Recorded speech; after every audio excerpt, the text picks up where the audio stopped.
Kalau bangsa ini mengerti jerih payahnya pendiri bangsa, sehingga tegaknya kembali sang saka merah putih, dengan munculnya merah putih, munculnya Pancasila menjadi ideologi bangsa, insya Allah menjadi bangsa yang tidak akan mengecewakan. Pengertian dalam lagu Indonesia Raya secara penjabaran itu sudah mencapai pada titik yang kita harapkan atau belum? Karena di dalam lagu kebangsaan sering saya sampaikan berulang-ulang, alhamdulillah saya masih diberi oleh Yang Maha Kuasa tidak bosan. Satu contoh, ketika kita melakukan lagu Indonesia Raya, apakah seremonial atau di dalam event-event yang kita lakukan bersama dengan dan disertai dengan pembacaan teks Pancasila. Satu sisi memang saya bangga, sekarang sudah membudaya kemana-mana lagu kebangsaan dan pembacaan teks Pancasila. Tapi sejauh mana pula dalam kita memberikan pengertian terhadap orang awam, terutama kalau maaf saja, kalau TNI Polri sudah gemblengannya sudah matang masalah nasionalisme, cuma kita-kita inilah yang masih memerlukan gemblengan. Ketika kita mengucapkan lagu Indonesia tanah airku, tanah tumpah darahku, lagu kebangsaan, lagu ini sebetulnya mengandung ikrar, pernyataan, bukan sekadar lagu. Kalau sekadar lagu dinyanyikan selesai.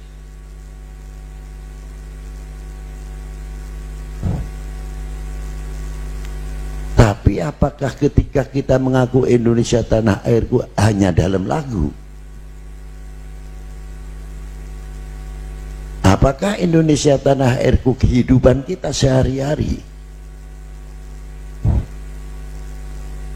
Sehingga muncul pengertian Indonesia tanah airku dengan arti yang luas. Kalau kita mengakui Indonesia tanah airku, pasti akan menjaga keutuhan negara ini, pasti akan menjaga persatuan negeri ini yang pluralisme, yang heterogen dan lain sebagainya. Pengakuan Indonesia tanah airku benar-benar kita tuangkan pada kehidupan sehari-hari selaku bangsa dan selaku anak bangsa, yang kita harapkan menjadi regenerasi ke depan untuk menjawab tantangan umat dan tantangan bangsa tanpa didukung nasionalisme yang kuat dengan pernyataan Indonesia tanah airku, sulit.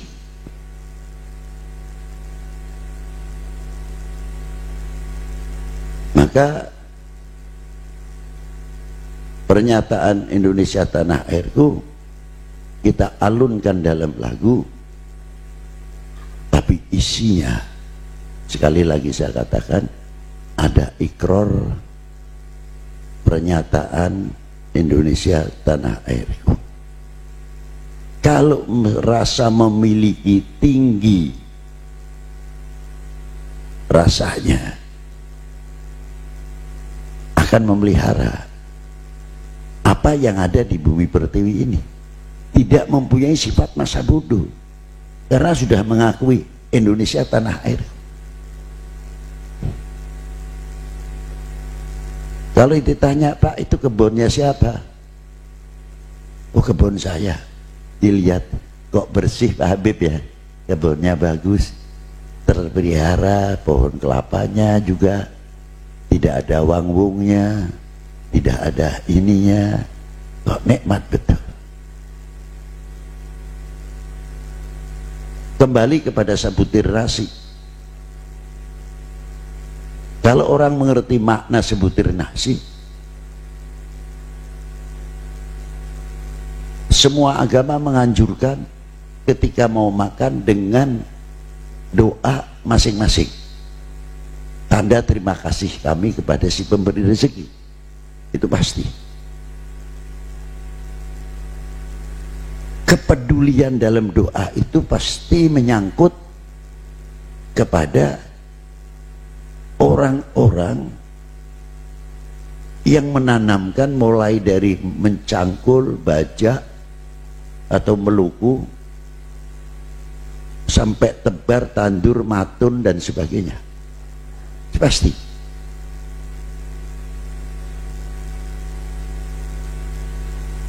Setelah tumbuh, kita sadar ternyata tebar ataupun tandur dalam padi itu tidak satu tangan, berapa ratus tangan kalau kita hitung seluruh Indonesia ini. Itu baru padi loh.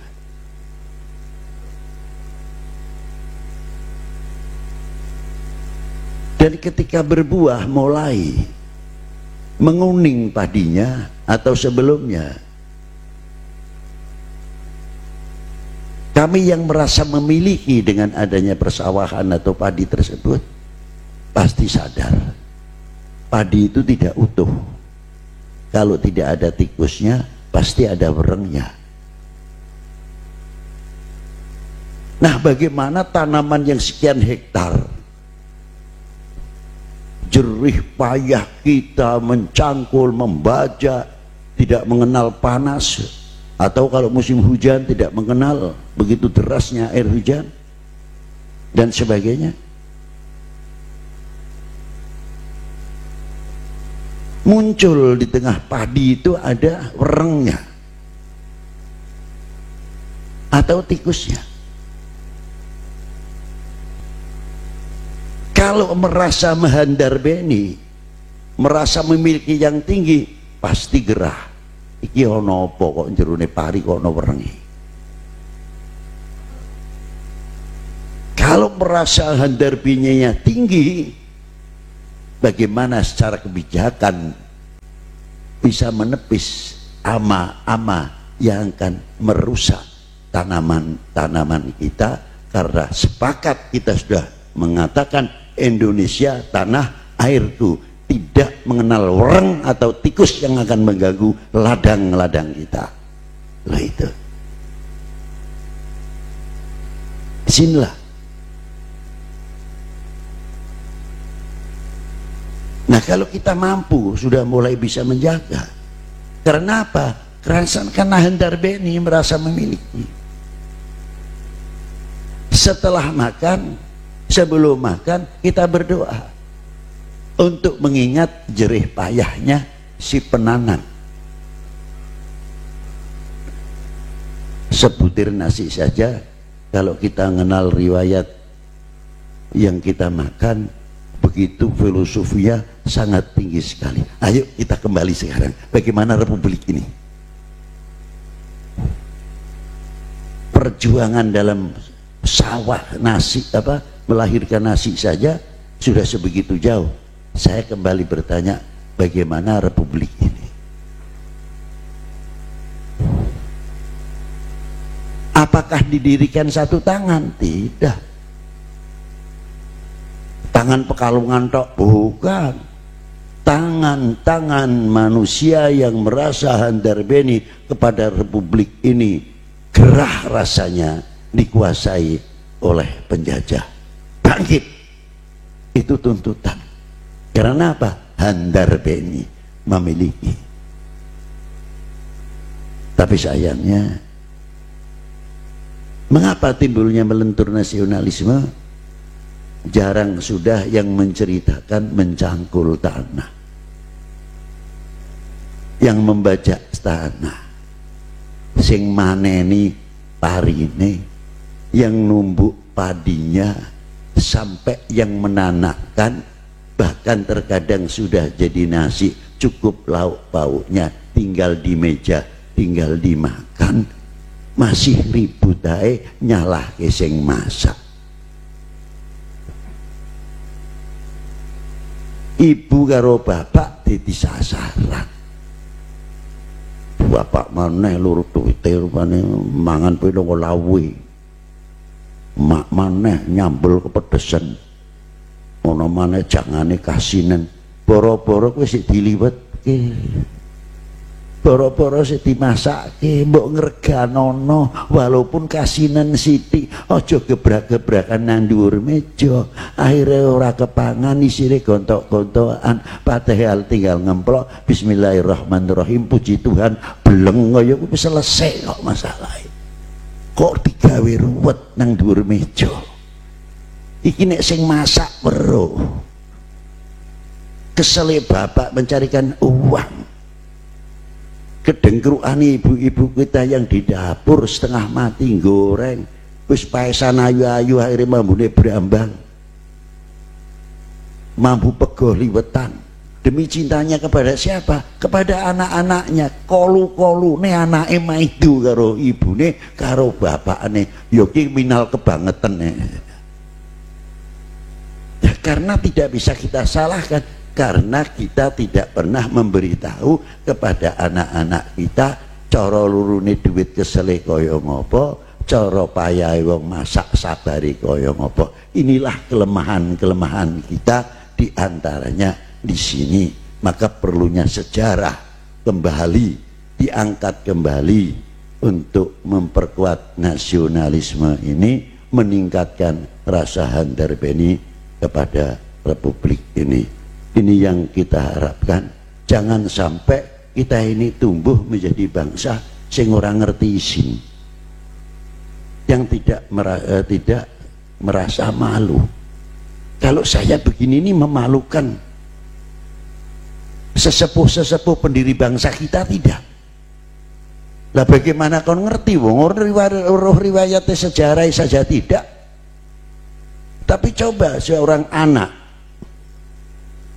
bila mana mengetahui perjuangannya sang bapak, pagi subuh sini gunung-gunung itu sak contoh nih, sudah mengayuh sepedanya, doplak, terkadang duduk bareng sama sayuran, sama ubi kayu, tawa pohong, tawa butin sing sik mambu lemah.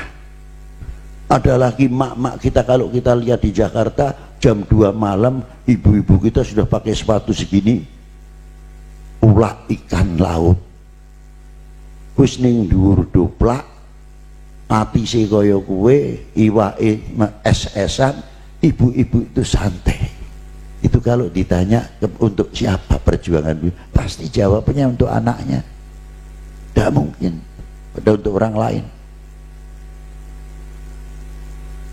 Kalau anak kita tahu bagaimana perjuangan orang tua kita, insya Allah sak nakal-nakalnya anak orang bakal mengecewakan kedua orang tuanya. Sebaliknya, kalau bangsa ini mengerti jerih payahnya pendiri bangsa sehingga tegaknya kembali sang saka merah putih, dengan munculnya merah putih, munculnya Pancasila menjadi ideologi bangsa, insya Allah menjadi bangsa yang tidak akan mengecewakan.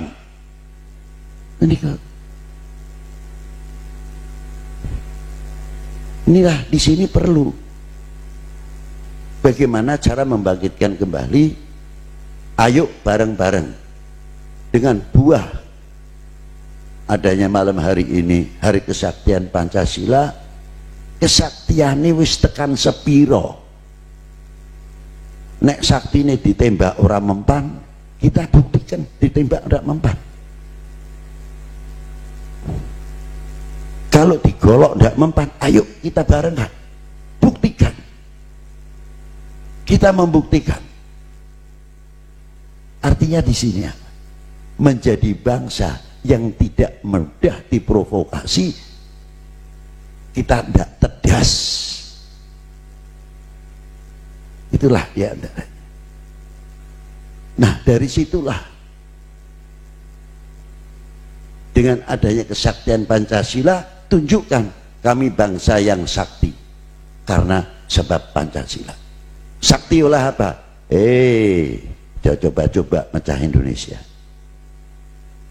Provokator dan lain sebagainya, coba-coba wong sakti ya. Sehingga kesaktian Pancasila bukan label, tapi kesaktian adalah menunjukkan bangsa yang sakti, bangsa yang tidak mudah dipecah belah, bangsa yang tidak mudah diprovokasi, bangsa yang selalu akan menjaga keutuhan negara Republik Indonesia sepanjang masa, sepanjang umurnya, dan bisa mewakilkan kepada regenerasi yang sebagai penerus untuk seterusnya dan seterusnya. Wassalamualaikum warahmatullahi wabarakatuh.